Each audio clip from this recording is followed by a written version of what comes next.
Wilbur was a man with his needs too. It was just that he had a working relationship with Faye, and whatever happened with Yvonne had made him rethink his relationships as well. He had gotten together with Yvonne because he was sick of the fighting and killing anymore.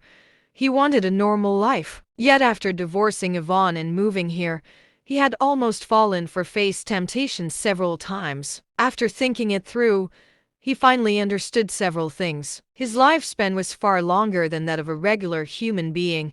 If he got together with Faye, she would eventually grow old and die. Wilbur felt like watching someone he loved die in his arms was something he could not really handle. The thought was enough for him to firmly bury his feelings for Faye, resorting to playing dumb all the time. Wilbur shook his head.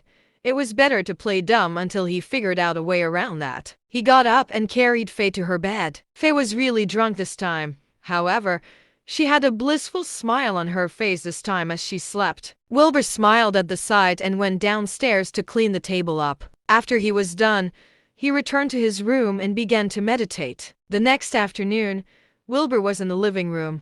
He flicked around Kenji's name card with his fingers, deep in thought. Finally, he took out his phone and called the number on the card. The call was short and simple. Kenji was overjoyed to hear from Wilbur and invited him to a bar that very night. Wilbur knew that Kenji was not asking him out for drinks. He hung up the call with a faint smile before calling Elsa's number. Chief Janai? Who are you? You must know a lot of people, Chief Janai. We just met yesterday. It's me, Wilbur Penn. Oh, you.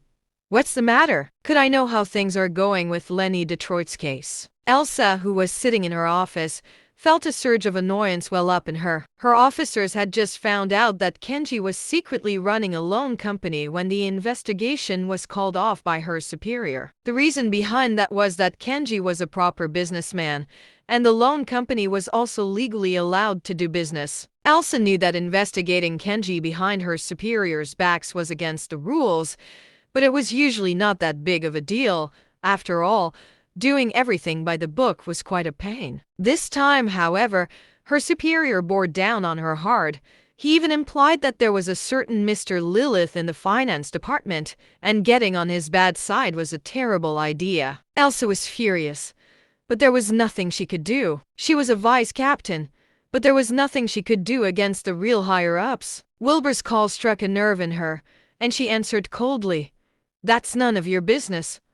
We'll deal with it on our own. Come on, Chief Janai. No need for such formalities.